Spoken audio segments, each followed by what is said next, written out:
அன்பார்ந்த சகோதர சகோதரிகளே, இயேசு கிறிஸ்து நாமத்தினால உங்களை நான் வாழ்த்துகிறேன். கடந்த நிகழ்ச்சி நம்ம 7வது கலசம் ஆகாயத்தில் ஊற்றப்படும் பொழுது இந்த பூமியில் என்ன நடக்கும் அப்படின்றத நம்ம பார்த்தோம். அதே 7வது கலசம் தாங்க, பாகம் 1 அது. இப்போ பாகம் 2, அதாவது 7வது கலசம் ஆகாயத்தில் ஊற்றப்படும் பொழுது பெரிய கல்மழை உண்டாகும் அப்படின்னு வேதத்தில் எழுதியிருக்குதுங்க. இந்த கல்மழையை பற்றி நம்ம பார்க்கலாம்.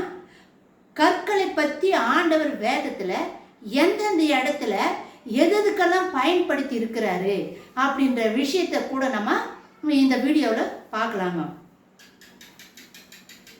கல்மழை மனுஷர் மேல் விழும். அதாவது 7வது கலசம் ஆகாயத்தில் ஊற்றப்படும் பொழுது இந்த பூமியில கல்மழை மனுஷர் மேல் விழும். அவ்வேளையில் ஒவ்வொரு கல்லும் ஒரு கல்லும் எந்த அளவுக்கு இருக்குமா தெரியுமா? 100 ராத்தல், அதாவது 100 பவுண்டு எடை உள்ளதா இருக்குமா. ஒரு கல்லும் 100 பவுண்டு எடை உள்ளதா இருக்குமா. அப்போ இந்த மாதிரி கற்கள் மழை மாதிரி மழை துளி இப்போ இந்த பூமி மேலே ஊற்றப்படும் பொழுது நம்ம எப்படி பார்க்குறோம், அதுபோல் 100 ராத்தல் எடை உள்ள கற்கள் மழையை போல இந்த பூமி மேலே ஊற்றப்படும் பொழுது எப்படி இருக்கும்னு கொஞ்சம் கற்பனை பண்ணி பாருங்க. எவ்வளோ பெரிய கல்லெல்லாம் பூமி மேலே வந்து விழும்போது யார் தப்பிக்க முடியும்? எந்த கட்டடம் இருக்கும்? யார் நிலைச்சி நிற்க முடியும் அப்படின்றத கொஞ்சம் யோசனை பண்ணி பாருங்க. இங்கு இந்த கல்மழை இதை யாத்திராகமம் 9வது அதிகாரம் 13லிருந்து 35 வசனங்களில் எகிப்தில் ஏற்பட்ட 7வது வாதையை தேவன் மீண்டுமாக உபத்திரவ காலத்தில் முடிவில் செய்வார். 7வது, அதாவது எகிப்தில் இதே மாதிரி கல்மழை ஆண்டவர் ஊத்தினார். அது எகிப்தில் மட்டும் நடந்த காரியம். ஆனால் இந்த 7வது கலசம் ஊற்றப்படும் பொழுது இந்த கல்மழையானது இந்த பூமி முழுவதும் நடக்கும். எகிப்தில் நடந்து ஒரு குறிப்பிட்ட ஒரு தேசத்தில் மட்டும் நடந்த நிகழ்ச்சி.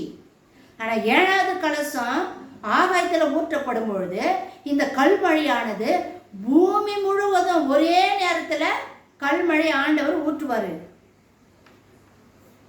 தேவனுடைய அழிக்கும் இயந்திரமாக கற்களை ஆயுதமாக பயன்படுத்த போகிறார். ஆண்டவர் கல்லை ஒரு இயந்திரம் மாதிரி, ஒரு கருவியை, அழிக்கும் கருவியாக ஆண்டவர் பயன்படுத்த போறாராம். இதை யோசுவாவின் என்ன தெரியுமா, இந்த நிகழ்ச்சியை யோசுவாவின் புஸ்தகத்தில் 10வது அதிகாரம் 16வது வசனத்தில் நம்ம என்ன பார்க்குறோம்? யோசுவாவின் புஸ்தகத்தில் தேவன் இஸ்ரவேலின் எதிரிகளை, இஸ்ரவேலுக்கு விரோதமாக வராங்க பற்றிய எதிரிகள், அவங்கள பெத்ரோனில் அழிக்கும்படி செய்ததை வேதத்தில் நாம் பார்க்கிறோம். பெத்ரோனில் யுத்தம் நடக்குது. அந்த யுத்தத்தில் இஸ்ரவேலுக்கு விரோதமாக வர எதிரிகள் மேலே ஆண்டவர் கற்களை போட்டார், கல்மழையை கொட்டினார். அந்த இடத்துல நடந்த அந்த யுத்தத்தில் எதிரிகள் எல்லாம் மாண்டு அழிந்து நிர்மூலமாகி போயிட்டாங்க அப்படின்னு யோசுவாவின் புஸ்தகம் 10வது அதிகாரத்தில் நம்ம இதை பார்க்குறோம். தேவதூஷணம் சொல்பவன் எவனெல்லாம் தேவனை தூஷிக்கிறானோ, தேவனுடைய நாமத்தை தூஷித்து திட்டுறானோ அவனை கல்லெறிந்து சாக வேண்டும் என்று மோசேயின் நியாயப்பிரமாணத்தில் கூறுகின்றது. தேவனுக்கு விரோதமா நீ பேசினியனா, தேவனுக்கு விரோதமா அவதூறு பண்ணி நீ பேசும் பொழுது கல்லால் எரியப்பட்டு சாகடிக்கணும் அப்படின்றது நியாயப்பிரமாணத்தில் எழுதப்பட்டிருக்குது. நம் ஆண்டவராகிய இயேசு கிறிஸ்து ஊழிய காலத்தில் யூதர்கள் பல முறை கற்களை எடுத்து இயேசு கிறிஸ்துவை அடிக்க முற்பட்டார்கள் என்பதை நாம் வேதத்தில் வாசிக்கிறோம். இயேசு ஊழியம் பண்ணும்போது தேவாலயத்திலும் சரி, அந்த நாசரேத்தூரில் தேவாலயத்தில் ஏசாயானுடைய 8 சூழலை எடுத்து படிக்கும் போதும் சரி, யூதர்கள் இயேசுவை கல் எடுத்துட்டு வராங்க அடிக்கிறதுக்கு. நீ தேவனிலிருந்து வந்தவனா, உன்னை நீ கடவுளுக்கு சமமாக்கிறியே, அப்படி நீ தேவ தூஷணம் சொல்ற, நீ சாதாரண ஒரு மனுஷன் தானே, நீ உன்னை போய் நீ எப்படி கடவுளுக்கு நிகர ஆக்கிக்கலாம், கடவுளை தூஷிக்கிற மாதிரி தானே அப்படின்னு சொல்லிட்டு இயேசுவைய கல் எடுத்துட்டு வந்தாங்க அடிக்கிறதுக்கு. அந்த நேரத்தில் இயேசு சாமி மறைஞ்சிட்டாரு.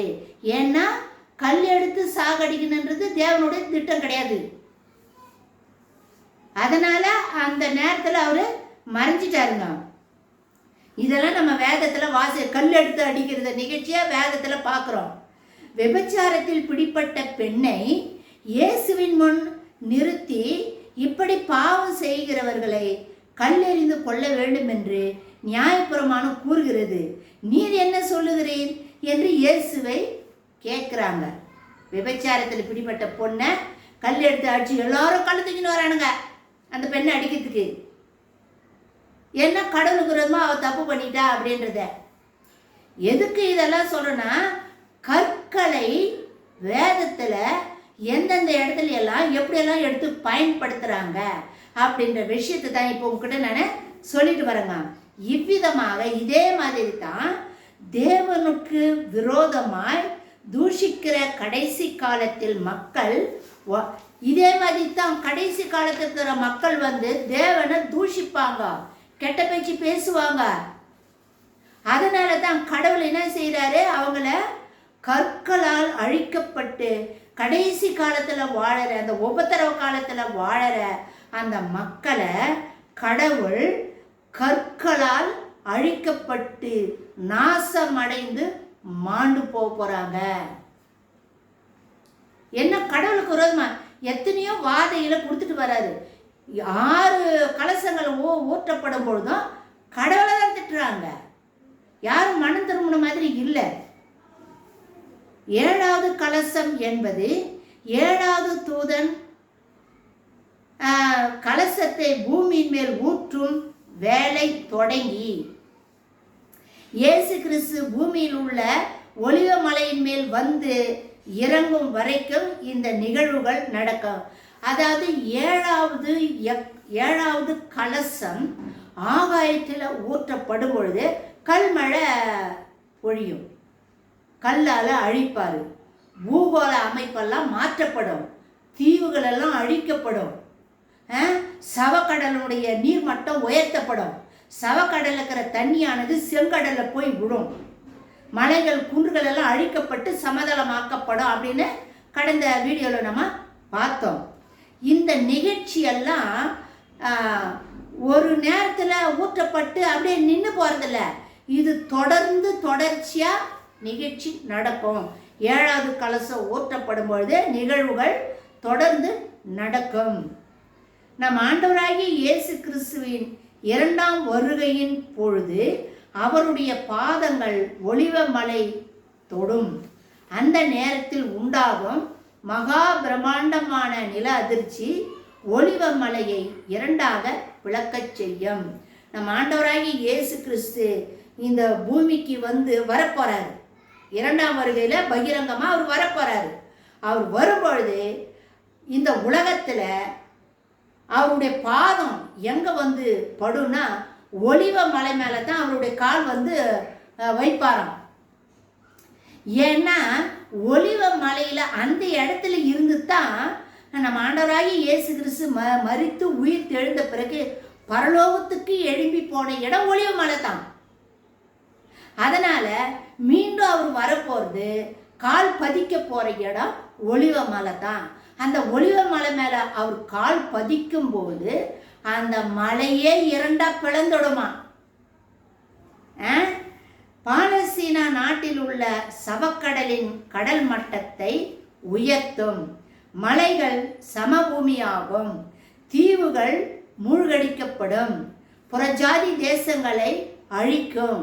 கடைசியாக மகா பாபிலோன் விழுந்து அழியும்.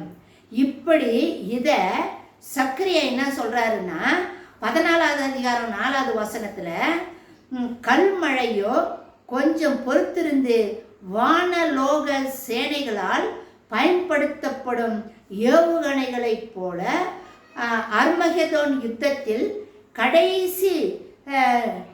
கடைசி நெருக்கடியின் பொழுது அந்தி கிறிஸ்துவின் சார்பு கூட்டணி சேனைகளை மடங்கடித்து அழிக்கப் போகிறார் அப்படின்னு சக்கரியா சொல்றாரு.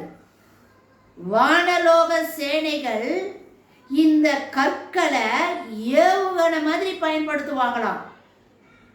இப்போ கூட யுத்தத்தில் ரஷ்யா யுக்ரைனுக்கு யுத்தம் நடக்குது, காசாவில் இஸ்ரேலுக்கு யுத்தம் நடக்குது.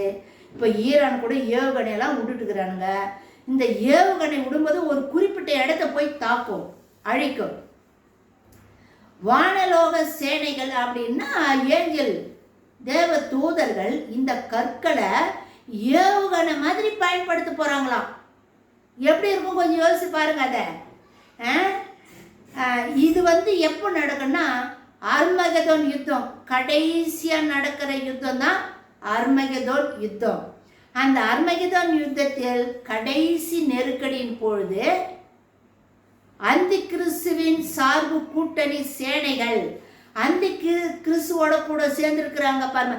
கடைசியா அந்த உபத்திரவ காலத்தில் கடைசியாக இருக்க போகிறவங்கள இந்த உலகம் முழுவதும் அந்தி கிறிஸ்துவை சேர்ந்த மக்கள் தான் இருப்பாங்க. அவனை பின்பற்ற மக்கள், அவனை வழிபடுகிற மக்கள், அவனை நேசிக்கிற மக்கள் தான் இருப்பாங்க. அவங்களுக்குத்தான் அவங்களெல்லாம் மடங்கடித்து அழிக்கப்பட போறாராம். கல் மழையினால, கல்லால. ஏன் நீ கடவுளுக்கு விரோதமா நீ தவறு செஞ்ச இல்லை? இந்த பூமியில வானத்தையும் பூமியும் உண்டாக்கின தேவனை தானே நீ தொழுது கொள்ளணும். அவர் தானே வானத்தையும் பூமியும் கல் மரம் மண் சகலம் அவர் தானே உண்டாக்குனாரு. நீ என்னத்தை போய் வணங்கின? கற்களை தானே வணங்கிட்டு இருந்த. தெய்வம் அதை தானே நீ போய் வணங்கிட்டு இருந்த. கடைசியில அந்த கல்லை வச்சு அழிக்க போறாரு. அந்த கல்லாலே மடங்கடித்து நாசமடை போறாங்க ஜனங்க. வெளிப்படுத்தின விசேஷம் 19வது அதிகாரம் 15வது வசனம், புறஜாதிகளை வெட்டும்படிக்கு கிறிஸ்துவின் வாயிலிருந்து கூர்மையான பட்டயம் புறப்படும். அதாவது மற்ற புறஜாதி மக்களை வெட்டுறதுக்கு ஆண்டவருடைய வாயிலிருந்து கூர்மையான பட்டயம் வெளியே வருன்றாங்க. இன்னும் அந்த கூர்மையான பட்டயம் 2 தெசலோனிக்கர் 2வது அதிகாரம் 8வது வசனத்தின்படி அந்தி கிறிஸ்துவை கர்த்தர் தம்முடைய வாயின் சுவாசத்தினாலே அழிப்பார் என்றும் வாசிக்கிறோம். ஆண்டவருடைய வாயில வர அந்த காத்துக்குது பாரு, சுவாச காற்று, அந்த காற்றுனாலே அழிப்பாராம். அந்த ஆண்டவர் வாயிலிருந்து புறப்பட்டு வருது பாரு வார்த்தை, ஆயுதம். இருபுறமும் கருக்குள்ள பட்டையின் படிச்சு பார்த்தியா? 7 குத்து விளக்கு மத்தியில் உலாகிற தேவகுமாரன் வாயிலிருந்து இருபுறமும் கருக்குள்ள பட்டயம் இருக்குது, நம்ம படிச்சு பார்த்தீங்களா?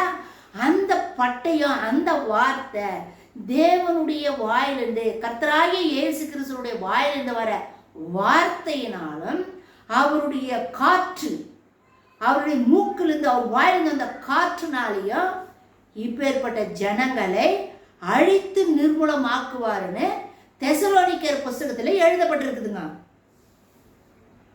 அந்தி கிறிஸ்துவின் மக்களை அழிக்க இயற்கைக்கு அப்பால் பட்ட பேரழிவு ஒன்று காத்து கொண்டிருக்கிறது. வெளிப்படுத்தின விசேஷம் 19வது அதிகாரம் 10வது வசனத்தின்படி அந்தி கிறிஸ்து இப்பேற்பட்ட பெரிய அழிவிலிருந்து தப்பித்துக் கொள்ளுவான். இந்த அழிவு இந்த கல் மழையினால வர்ற இந்த உபத்திரவம், இந்த வேதனை எல்லாம் யாருக்குன்னா அந்தி கிறிஸ்துவை பின்பற்றி போற மக்களுக்குத்தான். ஆனா அந்தி கிறிஸ்து இப்பேற்பட்ட உபத்திரமெல்லாம் வருது பத்தியா, இதுல இருந்தெல்லாம் அவன் தப்பிச்சிடுவான். அவனும் மனுஷன்தான், ஆனா அவனுக்குள்ள யாருக்குது? பிசாசு இருக்கிறான். அவன் தப்பிச்சுக்குவான், இந்த உபத்திரம் தான் அவன் தப்பிச்சுக்குவான். ஆனா கடைசியில் அந்தி கிறிஸ்து என்கின்ற மனிதன் உயிரோடு கந்தகமும் எரிகின்ற அக்கினி கடலில் தள்ளப்பட்டு அழிக்கப்படுவான். கடைசியா அந்தி கிறிஸ்து எங்க போய் சேருவான்? கந்தகமும் அக்கினி கடல், அதுதான் அவனுடைய பங்கு. அங்க கொண்டு போய் ஆண்டவர் அழிச்சவனை அப்படியே அமுத்தி நிர்மூலமாக்கி போட்டுருவாரு. 7வது கலசம் பூமியின் மேல் ஊற்றப்படுவதோடு தேவனின் கோபாக்கினை முடிந்து விடுகிறது. இந்த 7வது கலசம் பூமி மேல, அதாவது ஆகாயத்தில் ஊற்றப்படும் பொழுது இந்த 7வது கலசத்தோடு ஆண்டவருடைய கோபம் முடிவடைந்து விடுகிறது அப்படின்னு வேதத்தில் நம்ம படிக்கிறோமா. இந்த 7 கலசங்கள், இந்த 7 கலசங்கள் பற்றி நம்ம இவ்வளோ நேரம் நம்ம பார்த்துட்டு வந்தோம் இல்லைங்களா.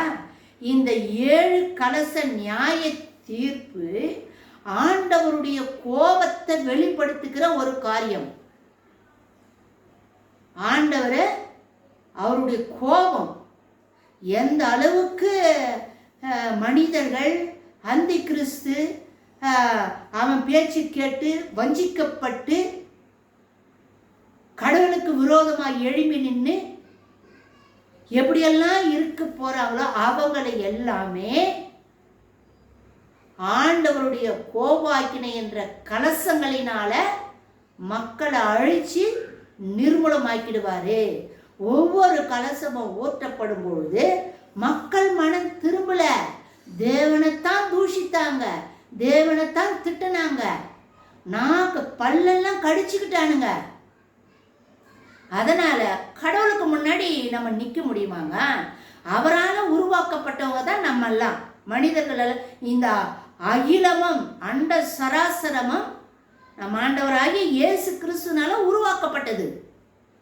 அவரை போய் நம்ம எதிர்க்க முடியுமா? எதிர்த்தா இந்த நிலை தான் வரும். அதனால கடவுளுக்கு பயந்து தான் நம்ம வாழணும். கடவுளை எதிர்க்க கூடாது. மலை மேல் மோதுகிறவன் நொறுக்கப்படுவான். மலைன்றது கடவுள்.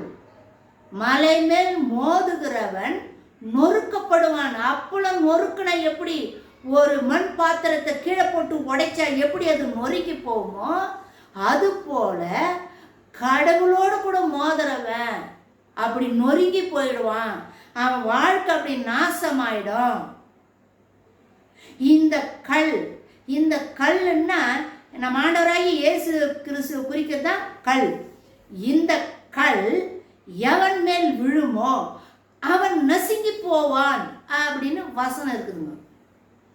அப்போ ஆண்டவராகிய இயேசு கிறிஸ்துவ அந்த கல், அவருடைய கோபம் ஒரு மனிதன் மேல இந்த பூமி மேல இறங்கும் பொழுது அவனுடைய வாழ்க்கை, அவனுடைய ஆயுசு காலமும் அவனுடைய வாழ்க்கையும் மண்பாண்டத்தை கீழே போட்டு உடைச்சா எப்படி நொறுக்கப்பட்டு போமோ அந்த மாதிரி நொறுங்கி அழிஞ்சு நிர்மூலமாக்கப்படும் அப்படின்னு வசனம் சொல்லுது.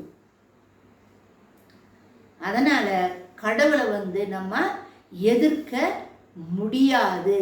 அவர் தான் நம்மளை உண்டாக்குனவர், அவர் தான் நம்மளுக்கு ஜீவ சுவாசத்தை கொடுத்தவர். தாயின் கர்ப்பத்தில் நம்மளை உண்டாக்கி தாயின் கர்ப்பத்தில் இருக்கும்போது நம்மளுக்கு உயிர் கொடுத்தவர் அவர் தான். அவருடைய வாயிலிருந்து, அவர் மூக்கிலிருந்து வர அந்த ஜீவன், அவருடைய காற்று, அந்த காற்றுத்தான் நமக்கு ஊதறாரு.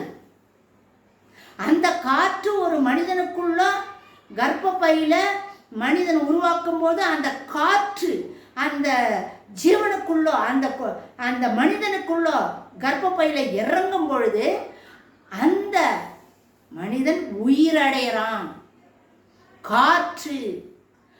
காற்றுன்றது ஆண்டவருடைய ஜீவன், ஆண்டவருடைய உயிர். அந்த உயிர் நமக்குள்ள இறங்கும் பொழுது நம்ம உயிரடைகிறோம். கர்ப்பப்பையில நம்மளை உண்டாக்கி நம்மளுக்கு ஜீவ சுவாசத்தை கொடுத்த ஆண்டவர் இது வரைக்கும் இந்த பூமியில அவருடைய காற்றை நம்ம சுவாசித்து நம்ம ஜீவனோடு இந்த பூமியில இருக்கிறதுக்கு காரணமே அவருடைய வாயிலிருந்து வந்த காற்று தான். உலகத்தில் நீ எந்த மனிதனாய் இருந்தாலும் உன்னை உருவாக்குகிறவர் என் ஆண்டவராகி இயேசு கிறிஸ்து தான். அவருடைய வாயிலிருந்து வர காற்று தான் ஒரு ஒரு மனிதனுக்குள்ள ஜீவனாக ஓடிட்டு இருக்கு. வேற யாரும் ஜீவனை கொடுக்க முடியாது, உயிர் கொடுக்க முடியாது. அவர் ஒருத்தராக தான் முடியும். அவர் தான் படைத்தவர், அண்ட சராசரங்களுக்கு அதிபதியானவர், சர்வ லோகத்தின் ஆண்டவர், வானத்துக்கும் பூமிக்கும் தேவனாய் இருக்கிறவர். அவரை எதிர்க்க மனிதனால முடியாது. அதனால இந்த கடைசி 7வது கலசம் ஆகாயத்தில் ஊற்றப்படும் பொழுது ஆண்டவருடைய கோபமானது கல் மழையாக இந்த பூமியில ஊற்றப்பட்டு மனிதர்களை அழிச்சு நிர்மூலமாக்குகிறாரு அப்படின்றத இந்த 7வது கலசத்தினுடைய செய்தியா இருக்குது. இதை உங்க ஃப்ரெண்ட்ஸுங்களுக்கெல்லாம் சொல்லுங்க, சர்ச் மெம்பர்ஸுக்கு சொல்லுங்க, சப்ஸ்கிரைப் பண்ணுங்க, லைக் பண்ணுங்க. நிறைய பேர் சப்ஸ்கிரைப் பண்ணியிருக்கிறீங்க. ஆண்டவராகி இயேசு கிறிஸ்து நாமத்தினால நான் நன்றி சொல்கிறேன். தொடர்ந்து வீடியோவை பாருங்கள். இனி வரும் நம்ம இதோட நம்மளுக்கு 16வது அதிகாரம் முடிஞ்சு போகுது. அடுத்தது 17, 18 வசனம் நம்ம வரப்போகிறோம். ஆர்வமாக காத்துட்டு இருங்க. மரண